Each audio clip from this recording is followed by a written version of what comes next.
Kita sebagaimana kita tidak mengetahui jalan angin dan tulang-tulang dalam rahim seorang perempuan, demikian juga engkau tidak mengetahui pekerjaan Allah yang melakukan segala perkara. Kasih ruang di area-area yang Anda ragu dan bimbang. Di situ belajarlah untuk percaya saja pada janji Tuhan. Ingatlah, pertolongan manusia ada batasnya. Demikian pula analisa kita. Jangan bersandar pada pengertian sendiri. Percayalah Tuhan, percayalah kepadanya dengan segenap hati.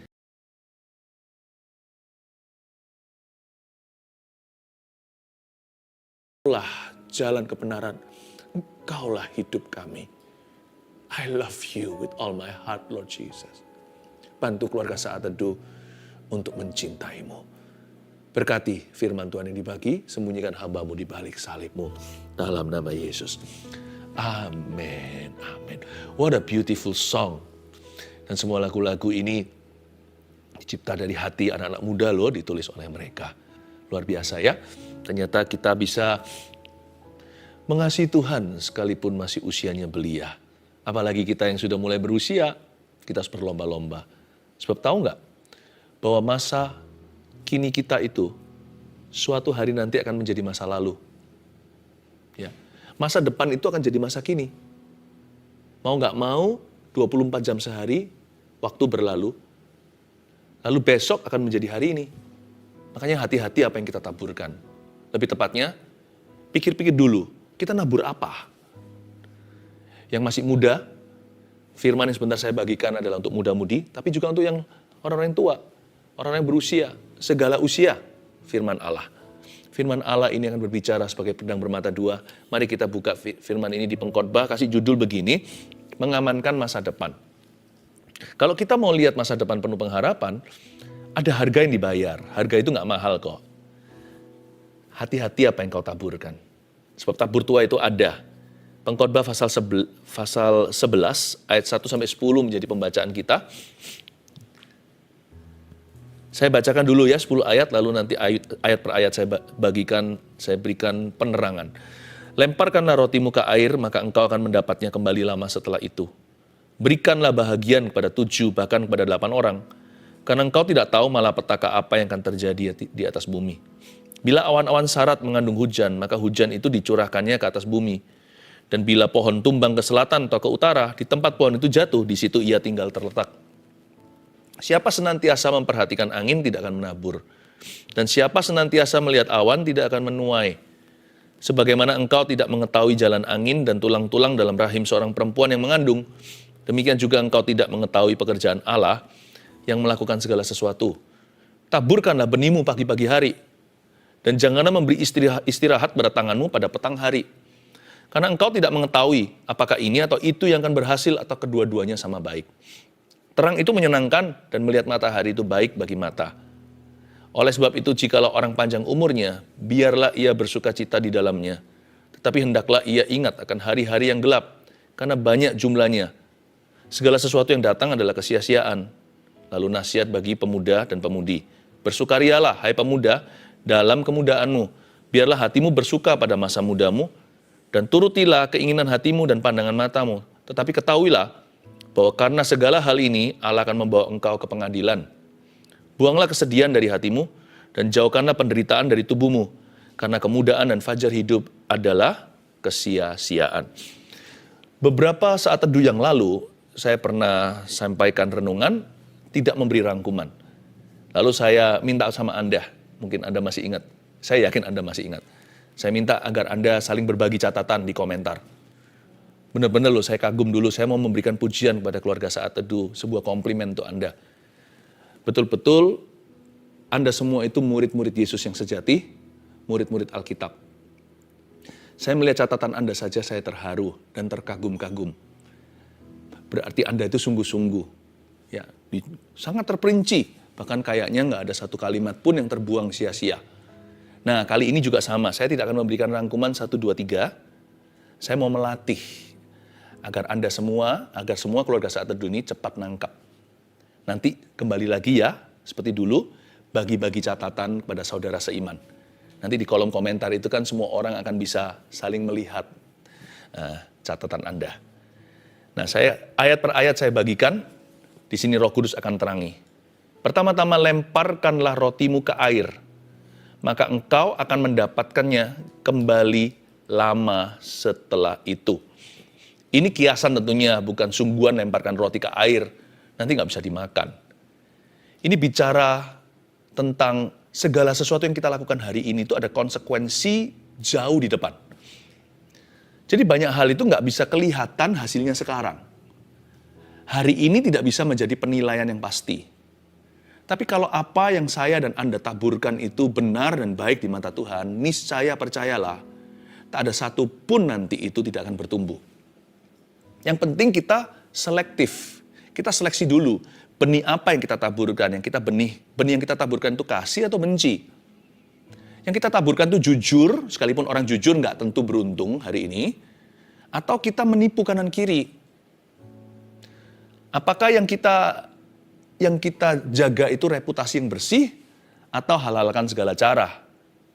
Kalau kita menjaganya dengan baik hari ini, sekalipun kita tidak berhasil amat, jangan khawatir nanti anak cucu kita itu keturunan orang benar yang diberkati dan dikagumi oleh masyarakat. Tapi yang kalau kita sekarang menghalalkan segala cara, kita bisa kaya. Tapi nanti keturunan kita itu akan dihindari orang. Belum lagi label yang melekat pada mereka. Padahal bukan salah mereka, padahal salah papa mamanya. Ayat 2, berikanlah bahagian kepada 7 bahkan kepada 8 orang. Karena engkau tidak tahu malapetaka apa yang akan terjadi di atas bumi. Wow, karena kita nggak tahu sih masa depan itu ada apa. Kita kalau membagikan, berikanlah bahagian kepada 7 bahkan 8. Seringkali kita gembar-gemborkan double porsi atau porsi ganda. Tapi ini 7 kali lipat. Kalau ngasih ke 8 arah. Apa maksudnya? Ini bukan angka beneran yang harus kita pelajari. Tetapi sebuah kiasan bahwa apapun yang kita lakukan, kalau kita tahu itu dari firman, jikalau yang kita perbuat itu adalah benar dan baik di mata Tuhan, maksimalkan, kasih 100%. 700-800%. Maksimalkan setiap kesempatan. Sebab kita nggak tahu malapetaka apa yang akan terjadi di atas muka bumi esok hari.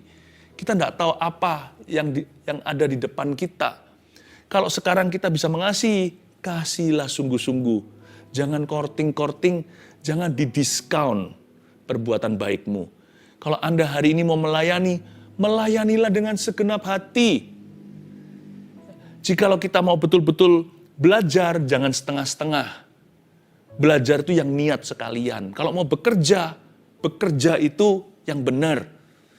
Jangan sedikit di sini, sedikit di sana, konsentrasi juga tidak. Nanti itu nggak bagus, ini juga nggak bagus. Nanti semua yang kita bangun runtuh suatu hari nanti. Ini Alkitab di ayat 2 bagus sekali mengingatkan kita, kalau kita itu harus dedikasi 100%. Setiap kesempatan yang diberi itu maksimalkan. Karena kita tidak tahu apa yang menanti kita besok hari. Kalau sedang berlibur sama keluarga, berliburlah. Jangan waktu berlibur pikirannya di tempat kerja. Nanti kalau kerja, pikirannya liburan melulu.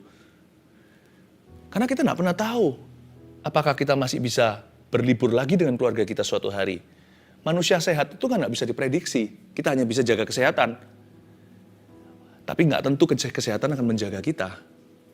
Ada orang tertentu berkata, tahun depan aku mau melayani Tuhan. Sekarang dapat kesempatan disia-siakan. Tahun depan dia sudah nggak ada. Atau sudah sekarat.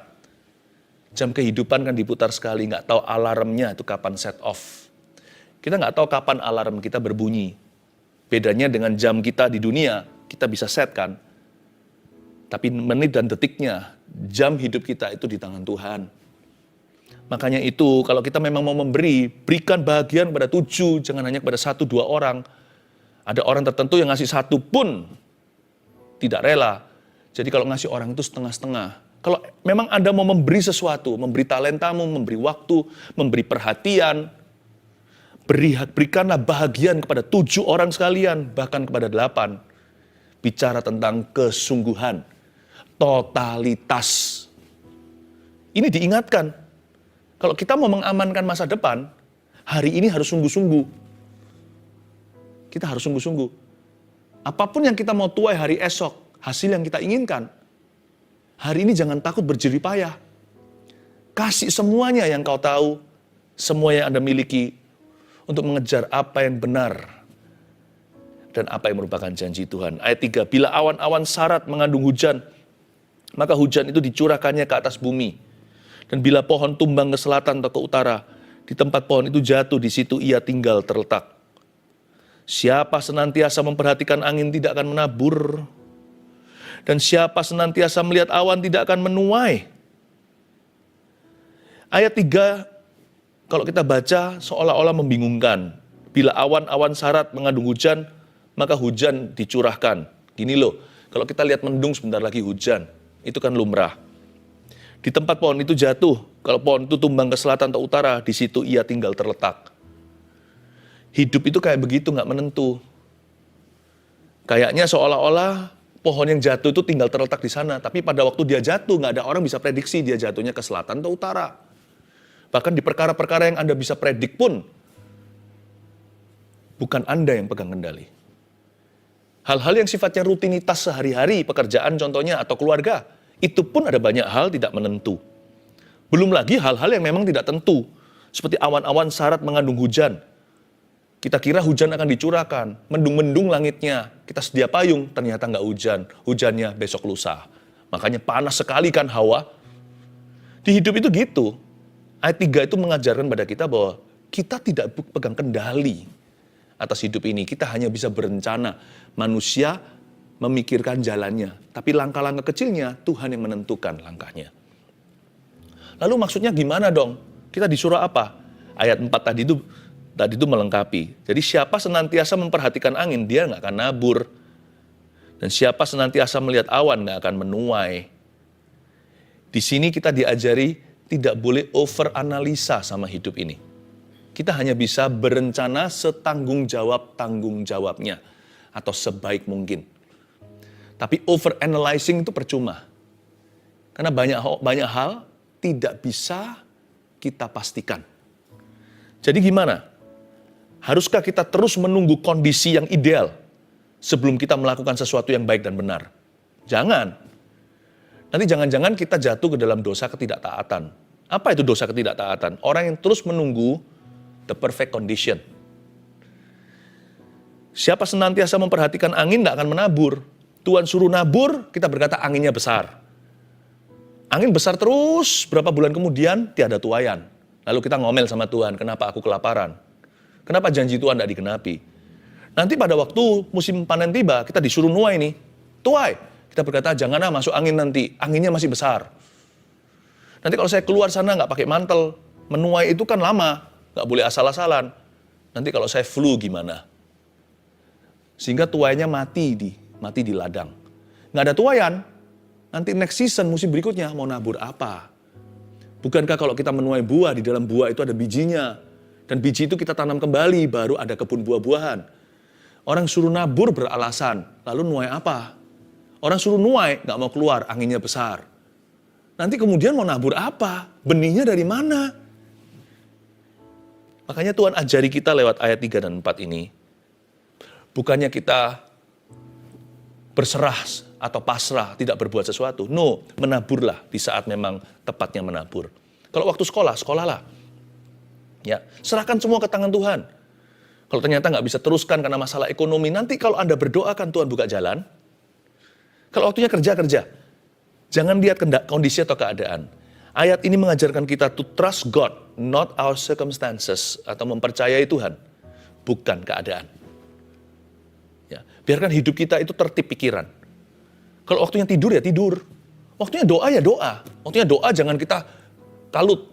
Jangan kita panik sendiri sampai-sampai nggak bisa sembahyang. Nanti pada waktu kita menghadapi masalah kita masih panik juga, kalut juga. Ya kan? Dan rasanya kepingin lari, berseru sama Tuhan, kepinginnya doa. Waktu menghadapi masalah, kita nggak ready atau nggak siap. Tapi waktu berdoa, kita juga nggak bisa. Selalu memperhatikan angin, nggak akan pernah nabur, nggak akan pernah menuai juga karena senantiasa melihat awan. Trust God and do your job. Percaya Tuhan saja, jangan percaya keadaan. Dan lakukan bagianmu sebagai manusia. Lakukan tanggung jawab Anda, penuhi duty atau penuhi apa yang menjadi tugasmu. Jangan pandang awan, jangan pandang angin. Percayakan nature atau alam semesta kepada Tuhan. Percayakan apa yang di luar prediksi dan kemampuan kita kepada Allah yang Maha Kuasa. Kita lakukan bagian kecil kita. Apa yang merupakan tugas kita, kita laksanakan. Apa yang merupakan bagian kita, kita penuhkan. Udah begitu aja. Trust God, percaya pada Tuhan.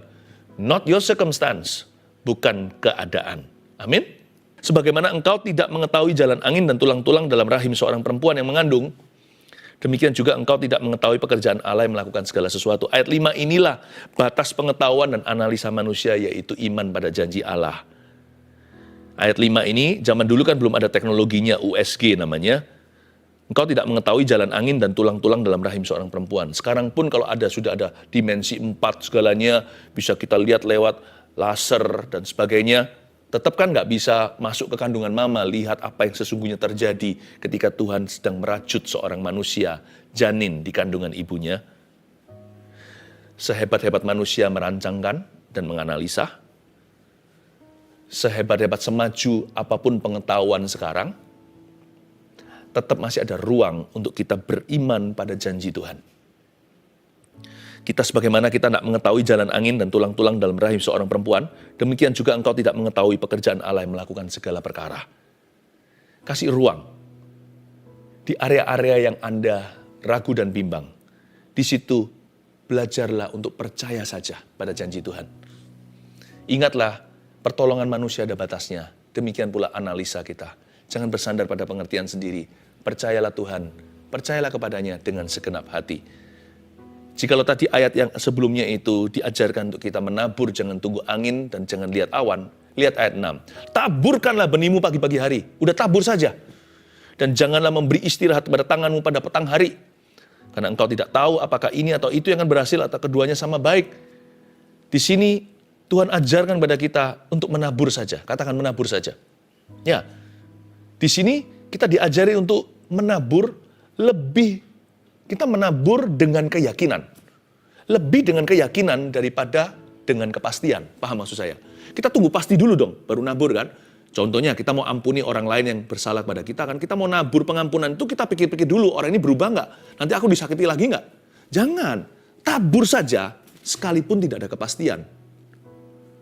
Karena Tuhan suruh kita tabur dengan keyakinan bahwa yang kita lakukan itu benar di mata Tuhan.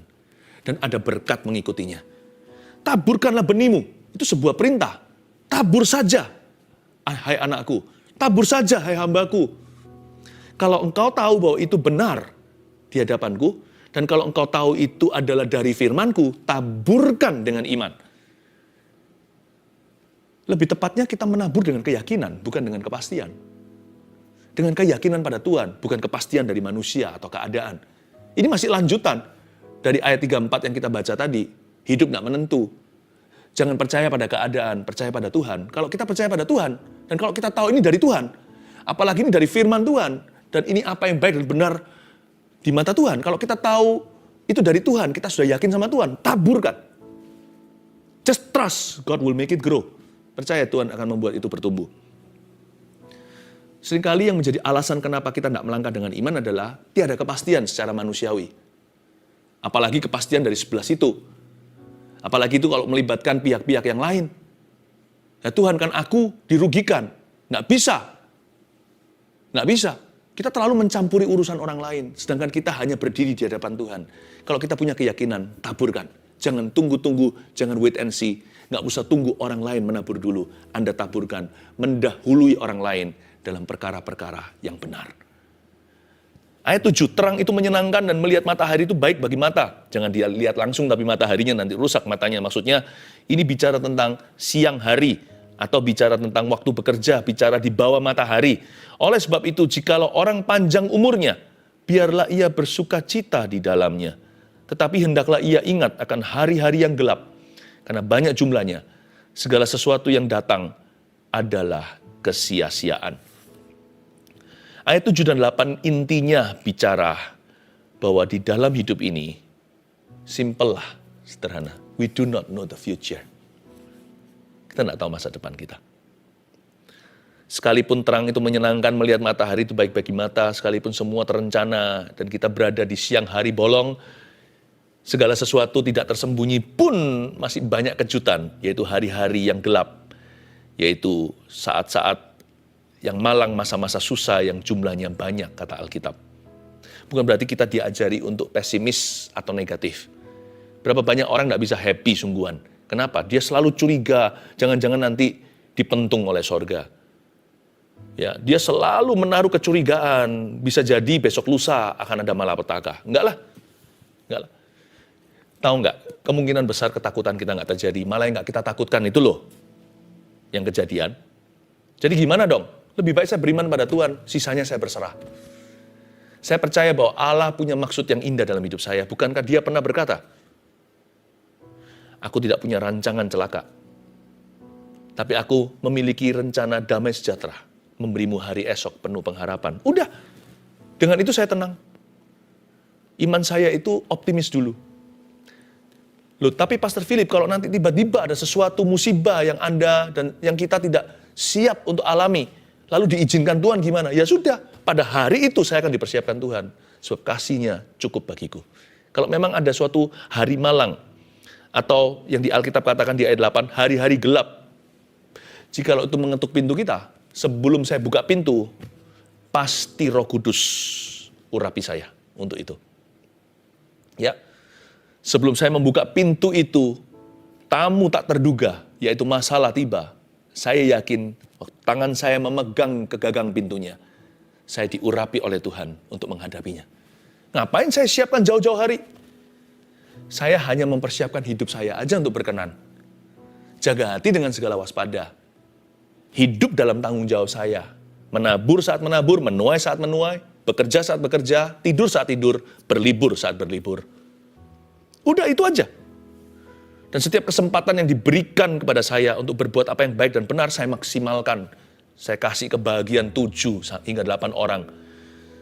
Jangankan 1 orang, apalagi setengah-setengah orang. Saya akan maksimalkan, saya akan sungguh-sungguh melakukan apapun yang saya yakini itu dari Tuhan dan itu baik dan benar, apalagi yang diajarkan firman. Sekalipun saya tidak melihat hasilnya hari ini today, saya lemparkan roti itu ke dalam lautan, meskipun nanti lama kemudian baru menerimanya. Asal saya tahu apa yang saya taburkan hari ini. Ada satu hal yang tidak misteri dalam hidup orang yang menabur dengan benar. Apa itu? Saya tidak tahu tepatnya nanti kejadiannya seperti apa, tapi saya tahu jenis yang akan saya tuai apa. Kalau saya tabur semangka, saya nggak bisa jauh-jauh nanti menabur semacam semangka. Bukankah buah jatuh nggak jauh dari pohonnya? Tahukah tuaian itu nggak jauh dari taburannya? Kalau yang saya lemparkan roti, nggak akan kembalinya itu batu. Kalau yang saya lakukan itu dalam Roh Kudus, nggak akan kembalinya kalajengking. Nggak akan. Saya tidak harus melihat hasil saya sekarang. Saya tidak menilai saya dengan hari ini. Saya menilai saya dengan apa yang saya taburkan sekarang. Masa depan saya, episodenya masih berlanjut. Dan kalau apa yang saya taburkan itu dari Tuhan, masa depanku aman. Masa Pastor Philip sekalipun diperingatkan bahwa akan ada hari-hari yang gelap menantimu? Yes, iya. Aman. Karena apabila hal itu terjadi, saya bersama dengan Tuhan. Saya tidak meninggalkan Tuhan, kenapa Tuhan meninggalkan saya? Sedangkan kalau saya meninggalkan Tuhan aja, Tuhan pasti akan mengejar saya. Dan jikalau saya kembali dengan Dia, hari ini saya bersama dengan Kristus, masa Kristus akan terpisah? Oh, enggak akan. Masa depanku aman karena ada Tuhan. Bukan karena tidak ada hari-hari gelap yang menanti. Namanya manusia hidup, pastilah. Sekalipun orang itu diurapi keluar sana. Kalau lagi gerimis, jangankan gerimis aja bisa, apalagi kalau hujan deras. Kita mungkin masih kecipratan air. Kita bisa basah kuyup juga. Baru kemarin saya basah. Saya masih di luar sana. Mau ke mobil itu loh saya basah. Ya, basah setengah badan. Nggak apa-apa. Tapi hati saya ada damai sejahtera, ada sukacita. Saya tahu saya tidak berada di kategori dikutuki oleh Allah. Saya itu orang yang diberkati oleh Tuhan. Jadi sekalipun saya basah kuyup, mungkin saya bersin-bersin pulang ke rumah. Tapi hidupku itu tidak terpengaruh. Damaiku tidak tercuri. Sukacitaku itu tidak pergi. Hari-hari gelap saya nggak takut. Tapi saya nggak pikiri. Sebelum saya buka pintu saya itu, saya diurapi. Saya tahu itu, saya diurapi sebelum saya buka. Jadi saya nggak perlu setiap hari curiga di balik pintu itu siapa yang akan ketuk nanti. Jangan-jangan nanti ada seorang tamu yang tidak saya sukai. Saya nggak perlu seperti itu dalam hidup ini. Saya nikmati aja yang di dalam rumah, yaitu hadirat Allah. Paham maksud saya? Tenanglah jiwamu, percayalah Tuhan pegang kendali. Aman masa depan, asal hati-hati yang kau taburkan sekarang. Coba lihat 2 ayat terakhir tentang anak muda ini. Nasihat bagi pemuda-pemudi. Bersukarialah hai pemuda dalam kemudaanmu. Ini kayaknya sedikit sarkastik. Ada gaya bahasa sarkas di sini yang diizinkan untuk menantang anak-anak muda. Kalau kalian mau menikmati hidup itu, nikmatilah hidup dengan cara yang benar. Ini bukan sarkas sih sebenarnya. 50% dia terus terang beritahukan, kalau nikmati hidup itu caranya gimana, selama usia masih muda, gimana caranya enjoy life, tapi juga dia ditantang, kalau kalian mau menikmati hidup dengan cara yang salah di masa muda, siap-siap untuk tuaian yang salah atau masa depan yang bahaya. Saya baca ya, bersukarialah hai pemuda dalam kemudaanmu, biarlah hatimu bersuka pada masa mudamu, dan turutilah keinginan hatimu, dan pandangan matamu, tetapi ketahuilah bahwa karena segala hal ini, Allah akan membawa engkau ke pengadilan. Buanglah kesedihan dari hatimu dan jauhkan penderitaan dari tubuhmu karena kemudaan. Dan fajar hidup adalah kesia-siaan. Ada 2 macam cara orang muda enjoy life. Ya. Satu adalah legitimate pleasures atau kenikmatan hidup yang sah di depan Tuhan. Orang itu seringkali berkata, wah dosa itu gimana gitu. Dosa itu over advertised, terlalu digembar-gemborkan. Ya. Padahal di Taman Eden itu, yang nggak boleh dimakan hanyalah 1 pohon doang. Sisanya yang lain itu di samping pohon kehidupan itu boleh dinikmati segala macam buah-buahan. Bukan hanya dimakan buahnya, boleh dibikin apa kek. Ya. Pohon itu bisa menjadi tempat rindang, bisa kemah di situ, camping di sana. Ada banyak kegunaannya. Semua alam semesta boleh dinikmati. Hanya 1 saja pohon itu yang mendatangkan dosa, jangan dijamah. Sebenarnya dosa itu dikepung oleh hal-hal yang bisa dinikmati secara sah. Tapi dosa jadi kita ingini karena ada kata jangan. Jadi kita itu penasaran. Sebenarnya loh, ada banyak kenikmatan hidup yang sah-sah saja di masa muda. Asal itu dinikmati di dalam terang kekekalan. Jangan lupa loh ya, kita nggak selamanya di usia ini tahun ini. Manusia cepat lambat akan mati. Ingatlah kekekalan menanti. Jadi segala sesuatu yang Anda nikmati sekarang itu boleh kita pol-polkan atau maksimalkan. Tapi jangan lupa diri, semua itu harus mawas di dalam hati.